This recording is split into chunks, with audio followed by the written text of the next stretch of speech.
Welcome to the first of two videos for the title, Our Journey of Remembering.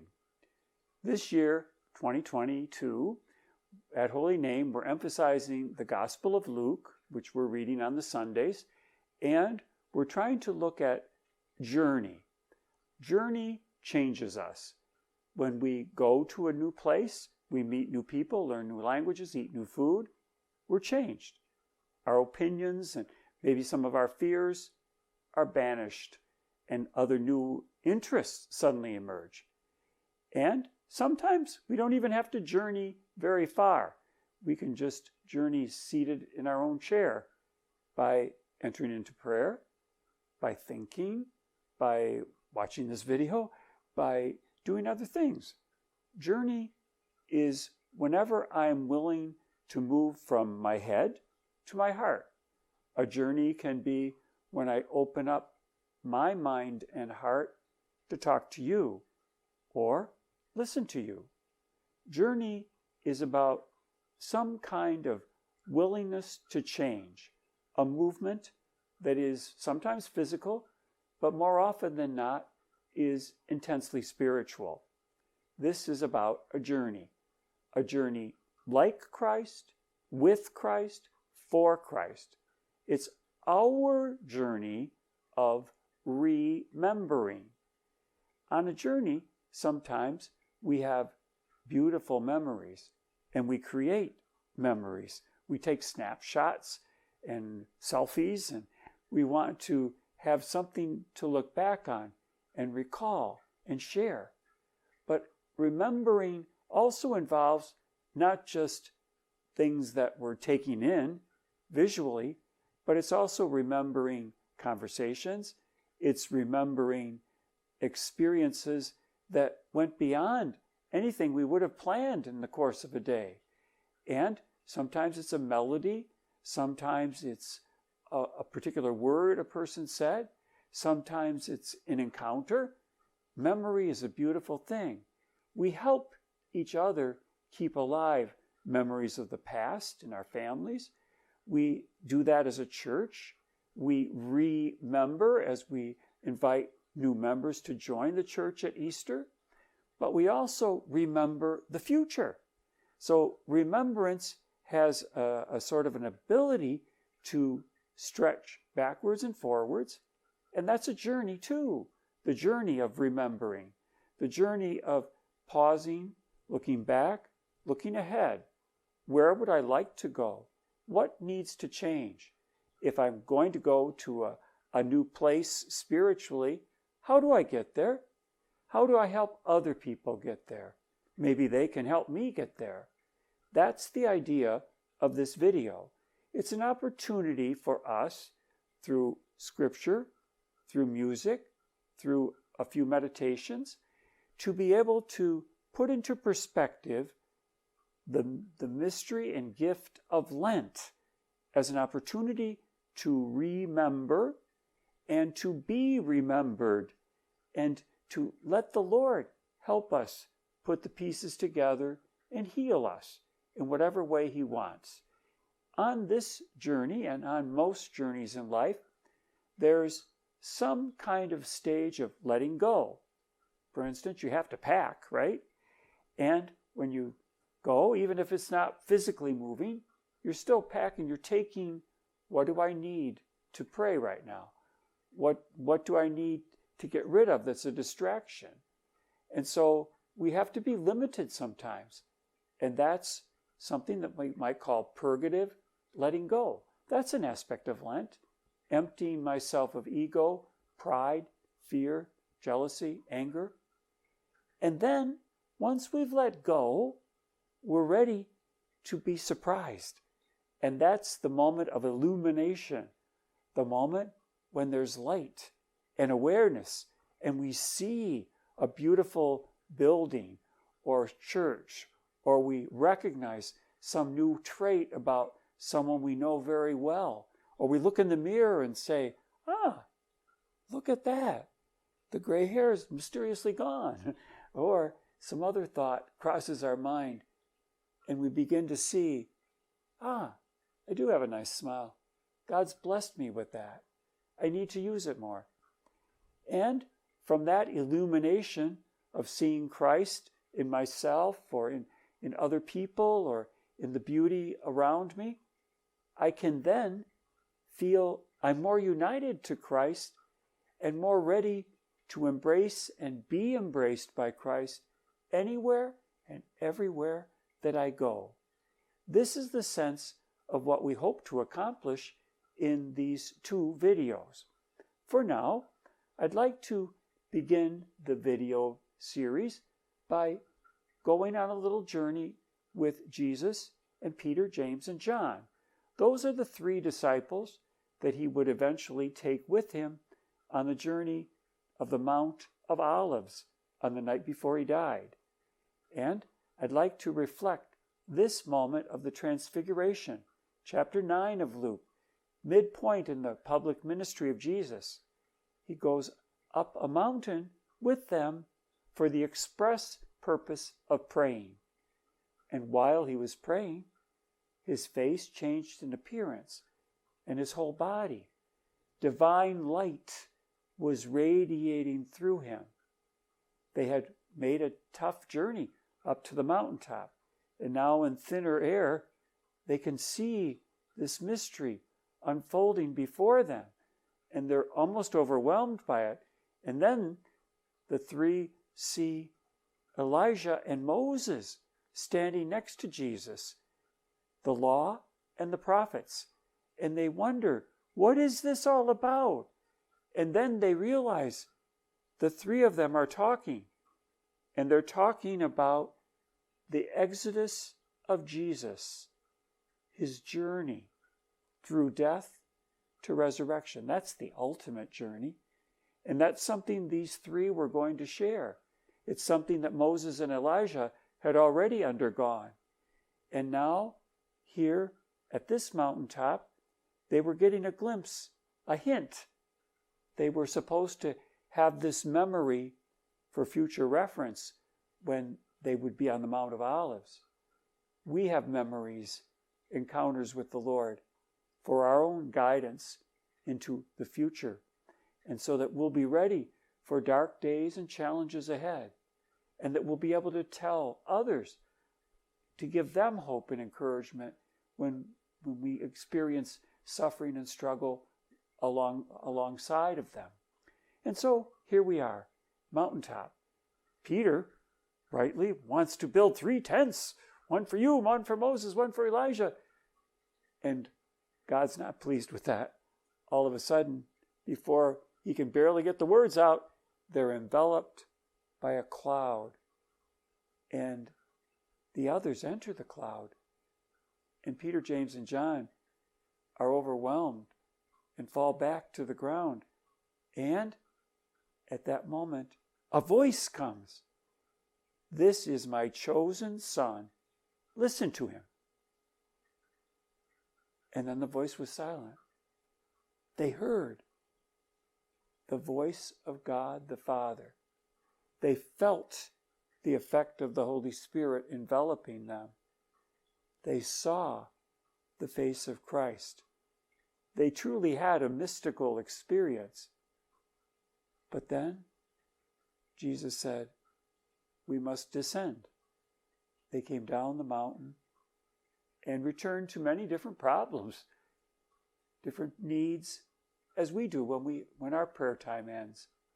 And so here, there's a beautiful summary, if you would, of what we hope that Lent could be for us. A journey of meditating on the face of Christ, transfigured. And as we look at Christ in his glory, we can feel Christ looking at us. And we can feel our face changing, almost like it does when we're in the brilliance of the sun. Our eyes can't take it, our skin starts to burn, and we realize something is happening. And people say, you look different. That's what could happen to us during this 40-day journey through purgation and letting go, into illumination, and then into a deeper communion with the Lord and every member of his body. That's our journey of remembering. Thank you.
as we mentioned, when Jesus and the disciples went up and down the mountain, something happened to them as a group.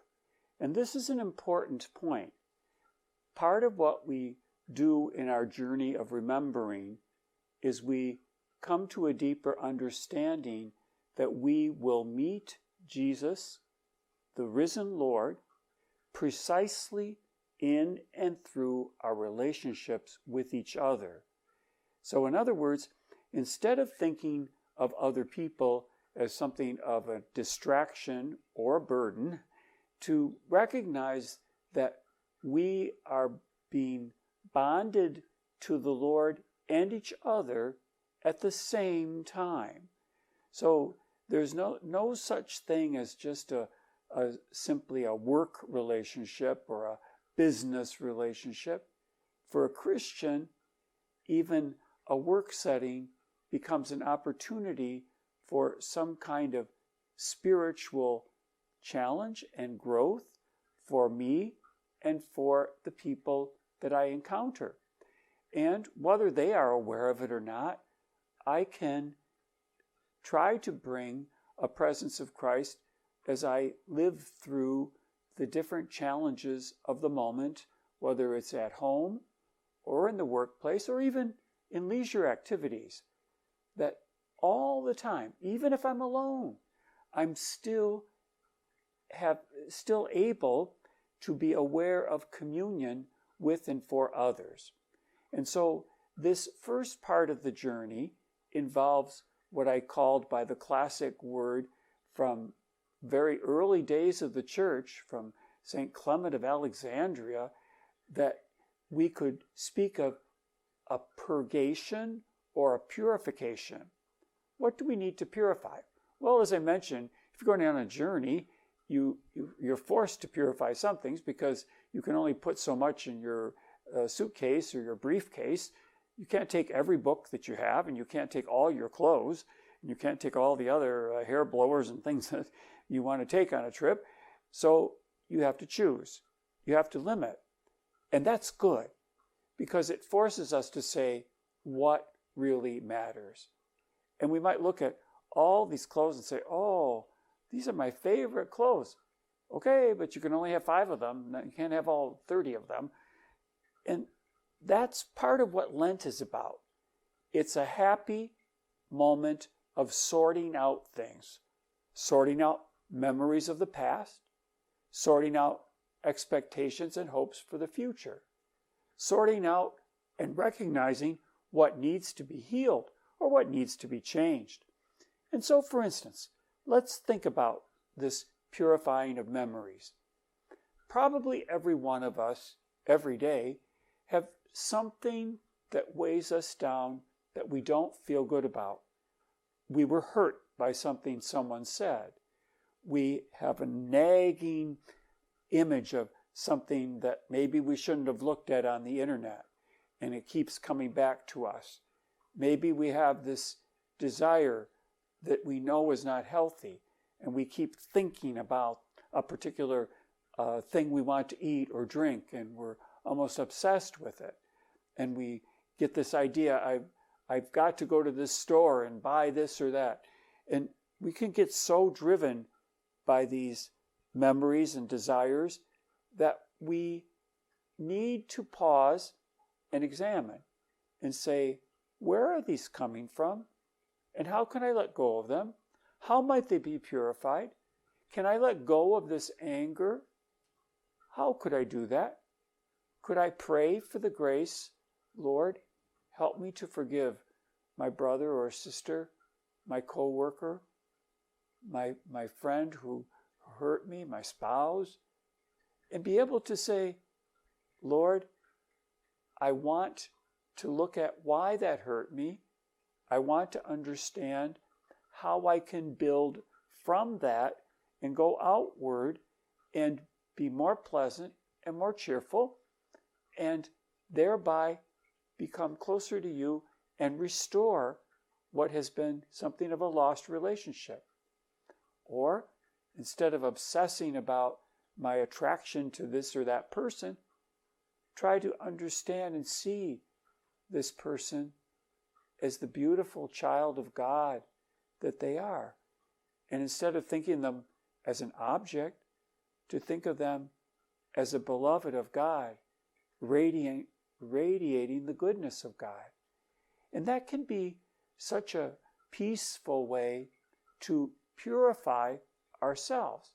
So part of Lent, in fact, the first 10 days or 2 or 3 weeks of Lent are really about sorting things out and saying, what in me is out of alignment? What in me needs some clarification, some letting go? What am I holding on to that's not necessary? And how am I judging others in a way that's not fair? How am I hard on myself and need to be more merciful to me? When we come before God then and say, I want to purify my memories, I want to think through my desires, and I want them to be clean and pure and transparent and not have a hidden agenda. There is such peace that can come when we truly present ourselves in that fashion. And that is very much part of the early stages of Lent, when we are trying to prepare ourselves for the second half of Lent, which is about being in union with the Lord and being aware of his pain and his resurrection. And to be able to get there, we first have to get rid of the old baggage that would prevent us from being able to move forward with a light heart and an open mind and a willingness for a surprise, and to be able to enter into the world of the suffering Jesus and the glorified Jesus. And to do that, I need to deliberately let go of anything that's going to hold me back. So ways that I might do that, I might want to write down things that are holding me back. I might want to actually have a conversation in the sacrament of reconciliation or penance or confession. I might want to talk about this with a good friend. I perhaps might want to sort things through with a counselor. But it's a very good time to be able to get a perspective on things. And one of the ways you can do that is every single day to have what's called examine. Examine means not to say, what did I do wrong, but say, where were the graces of God today? Be positive about it. Am I grateful? How can I show my gratitude to God for the blessings I received today? And to actually think about different graces. Sometimes it helps to pick up a psalm, to listen to a psalm. Perhaps Psalm 51, have mercy on me, Lord, for I have sinned. Perhaps the psalm, the Lord hears the cry of the poor, blessed be the Lord. Whatever a psalm, whatever a prayer, the confiteor that we sometimes use at Mass, just saying the words, Lord have mercy, Lord have mercy. But to try to look at my life and say, how could I be more grateful? And from the aspect of gratitude, then how will I be able to remember these parts of my past in a positive way, and then be able to move forward with joy and openness? So these are some ways that you might want to consider this purgative phase of letting go of my ego and truly being available and desiring to be a new person. And this takes a daily effort. It's not all that difficult, but it's a habit that we have to develop, and with time it becomes second nature. And we'll catch ourselves even when we're doing other things and say, oh, why did I do that just now? Oh, I've got to remember to tell my friend about this one. I got a new insight. Oh, that's why I do that. And you'll be surprised at all the different ways that remembering and trying to purify memories then leaves you open to form new memories and to be part of a more beautiful interaction with other people.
We've been reflecting on our journey of remembering and how remembering in some ways involves healing of memories and letting go of any personal struggles, anger, bitterness. There's also other kinds of things that can weigh us down. Might be possessions. We probably all have more things than we really need. And part of the purgative phase, if you would, of the early stages of Lent, is trying to look at ourselves and say, what about my life is not available enough to God or other people, especially those who are poor? Because when I'm filled up with stuff, then it's going to be hard for me to be able to have space to truly welcome the Lord, especially if it's a person in need or struggling or suffering.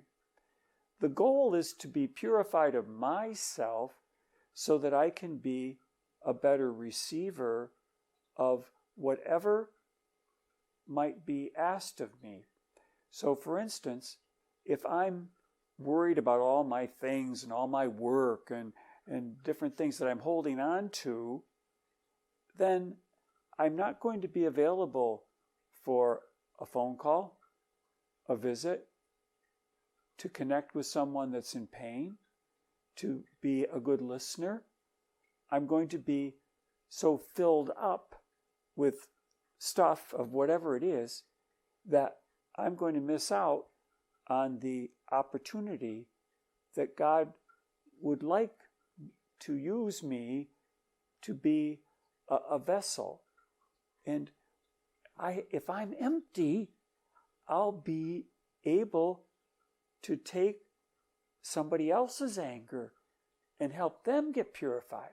I'll be able to hear their pain and let them know they're not alone and say, I'll absorb some of your pain. Just talk. And maybe I can't do anything about it, but I'll listen, and that will help free you. And I will try to give that pain then to God. Or I will try to take your anger and allow you to sprue it off at me if need be, and try to help you let go. And both of us could be more free. This purgative phase is not something that I do in a very methodical way necessarily, but it's about an attitude of being detached and almost indifferent to whether I get something that I like or don't like, and that whatever is on the menu of the day, I just sort of take that and take it in stride. Whether it's Michigan winter that doesn't seem to go away even though it's March, or whether it's different people and their idiosyncrasies that get on my nerves, or whether it's my own foibles that I can't seem to shake. Well, in all of that, to try to keep stepping away and say, this is not really important. What is important is that I am empty, open, available, eager to listen, eager to be touched, eager to be changed. And part of this process also involves dealing with what we might call darkness. That's a very important part of the purgative moment, because as I deal with darkness, then I'm ready for light. But I've got to deal with the darkness. I've got to recognize my own darkness. And by darkness, I don't mean just turning out the lights. I mean emotional darkness, psychological darkness, things where I feel I'm not in control and that it bothers me and I get really frustrated and I don't understand. When we live with some kind of darkness in our life, it can be very purifying. St. John of the Cross, the Carmelite mystic, who was a priest and spiritual reformer of the Carmelite monasteries in Spain in the 1500s, went through a lot of darkness. He was rejected by his own community because he was trying to institute reforms. And they stuck him in a dungeon for 9 months. But John of the Cross, in that darkness, was able to write beautiful poetry about the living flame of love that he experienced. And out of the dark night of the soul, he began to understand a different kind of light that wasn't generated by himself, but that it was a surprising gift of God. We all have some darkness. It might be disappointment about something that happened to us or didn't happen to us. Maybe the promotion we didn't get when we thought we should have. Or maybe it's a betrayal by a friend or our spouse. Or maybe it was the tragedy of losing a child or losing our parents too young or having some kind of chronic disease. We all have darkness.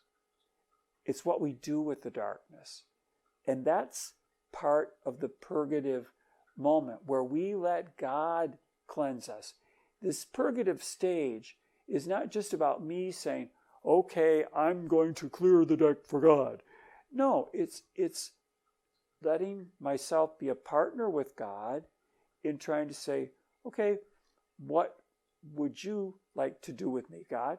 And I'm going to trust you that whatever you let happen to me, even if it's a sickness, even if it's a loss, a disappointment, falling on the ice and breaking my arm, or whatever it is, that I'm going to trust you that you will help me, and that what darkness you allow me is just a foreshadowing of the light that you want me to discover.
A few minutes ago, I was speaking about a journey from darkness into light.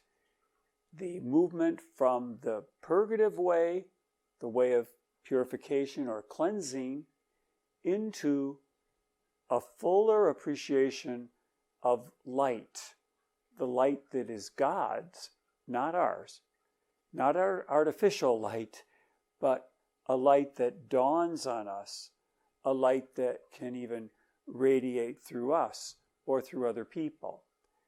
How does that happen?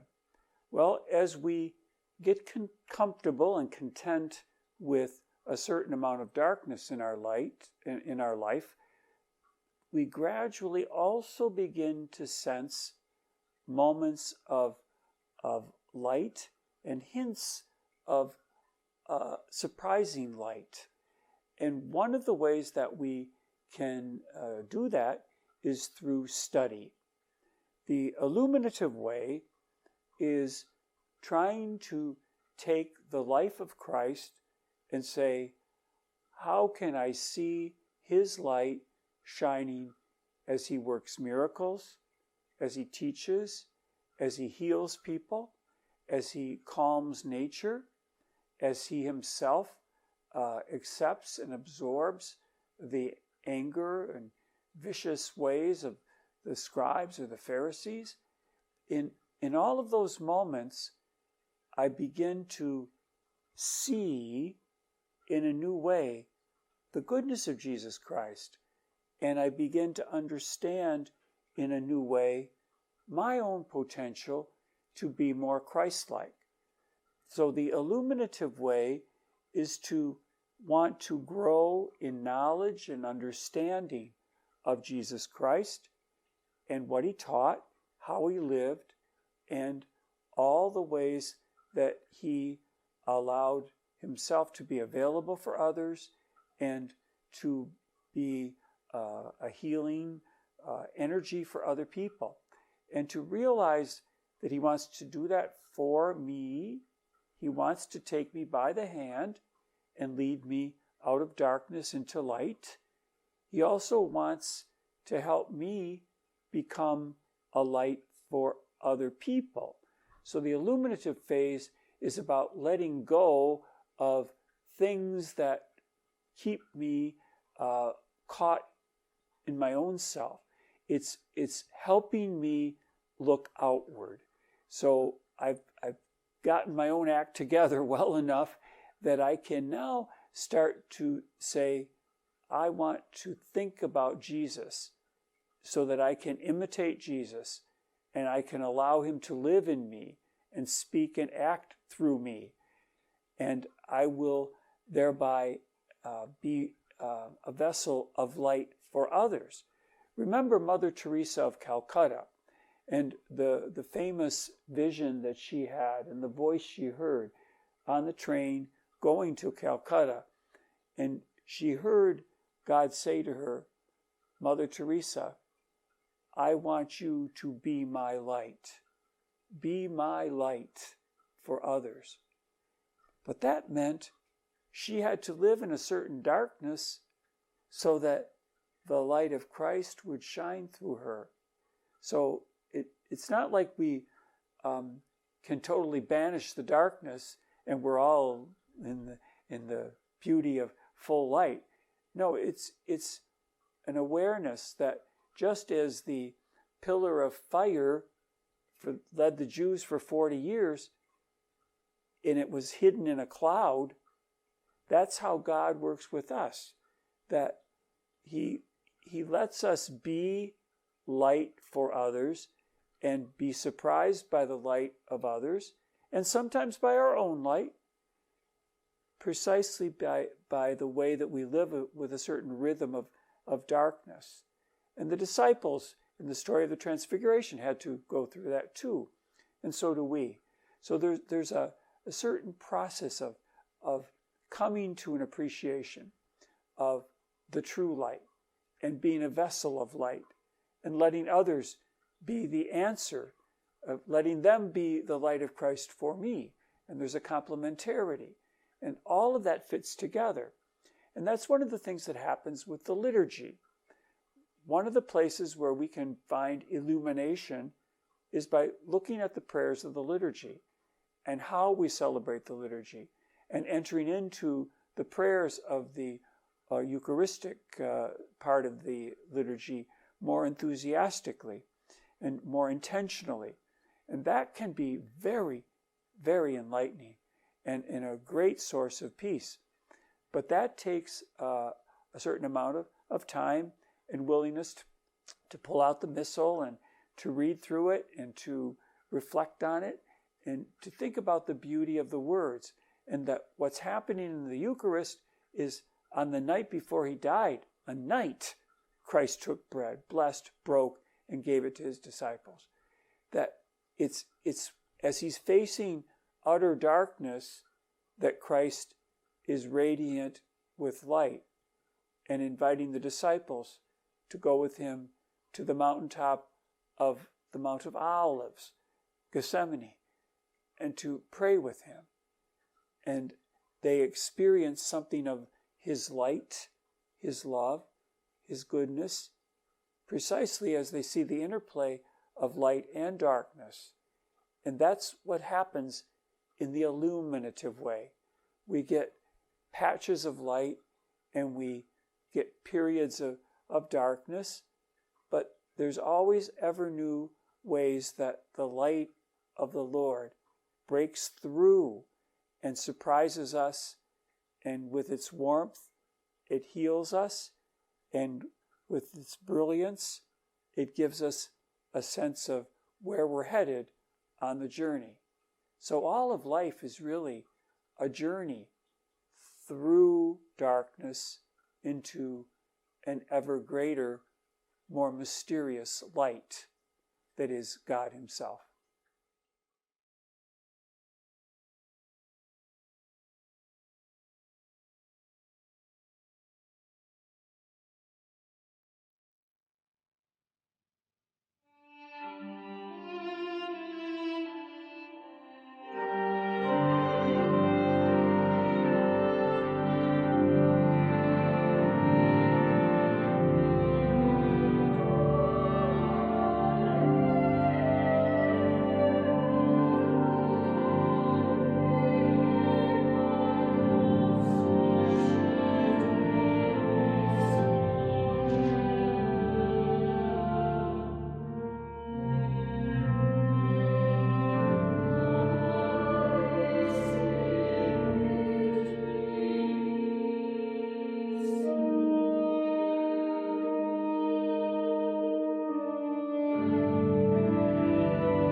We've been on a journey together through darkness into light.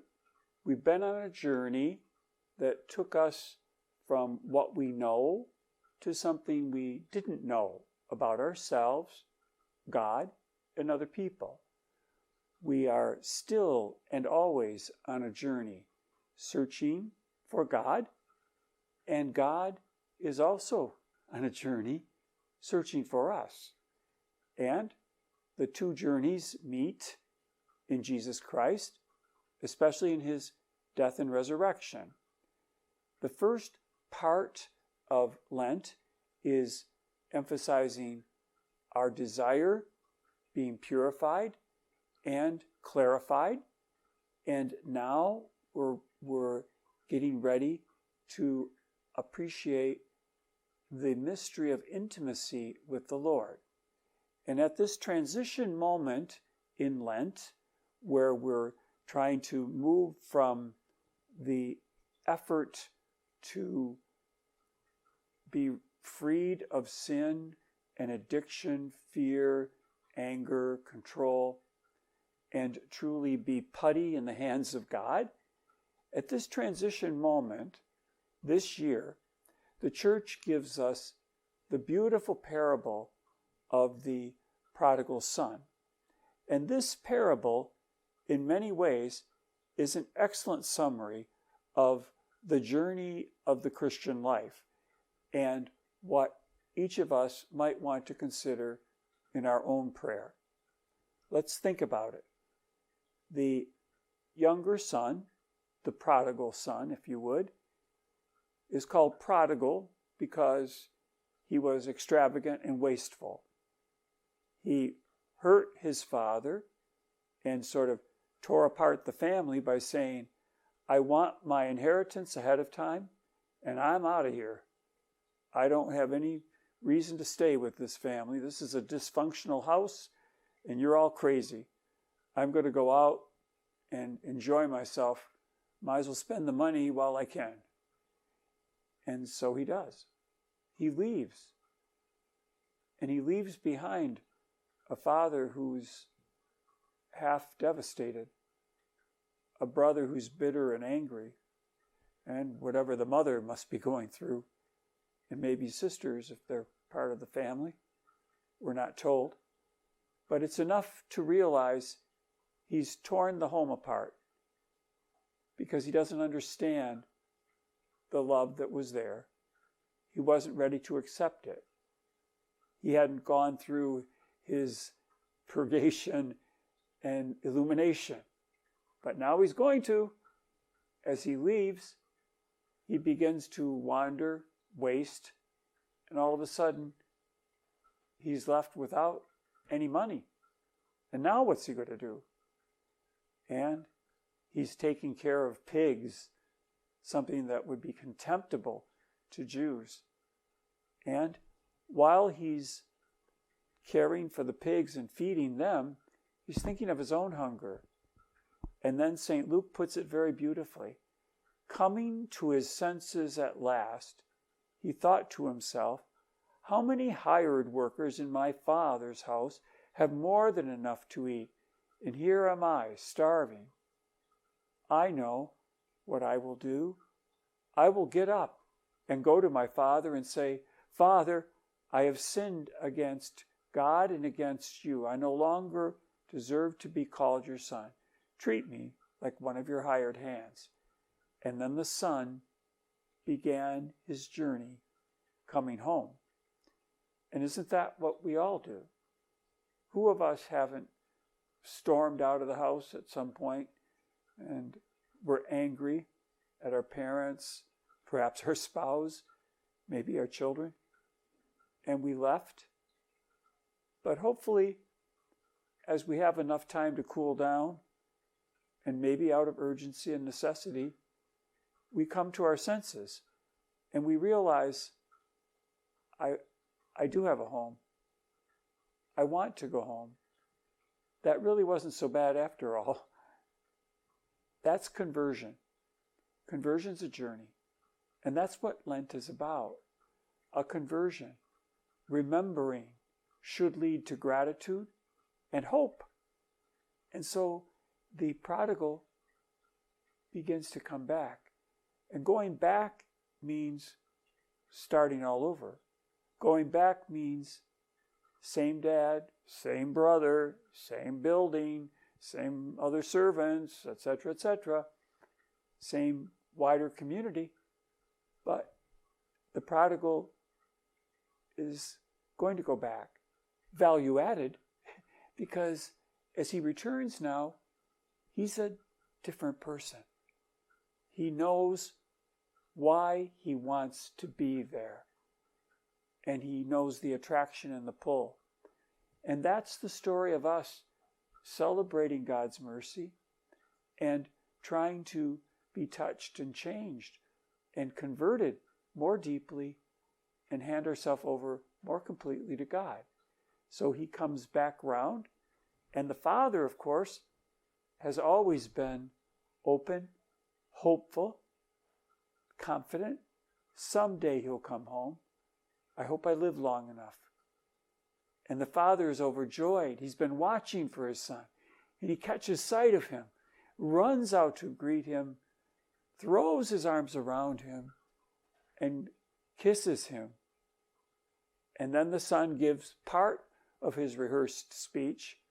I have sinned against you and against God. I no longer deserve to be called your son. But then the Father won't let it go any further. The Father knows his Son pretty well and knows probably he's going to suggest, I'll just work on the campus here. And he doesn't want the other servants to hear that. He wants him to retain his dignity as son. But now he knows himself. And now he knows the Father. And now he can accept himself in the Father's love. And that too is a moment of conversion. And the embrace of the Father, the gift of the ring, a new robe, and then sandals for his feet, and throwing a banquet. Beautiful celebration begins, but the older brother has his work to do. By his own choice, he's become bitter and is living in darkness and really doesn't want the light, nor does he want the music, nor does he understand joy, nor does he understand compassion and conversion. He's got it all under control, except his own bitterness and anger. And he needs to let go. And remember, he cannot be saved or have a happy life unless his brother and he can reconcile.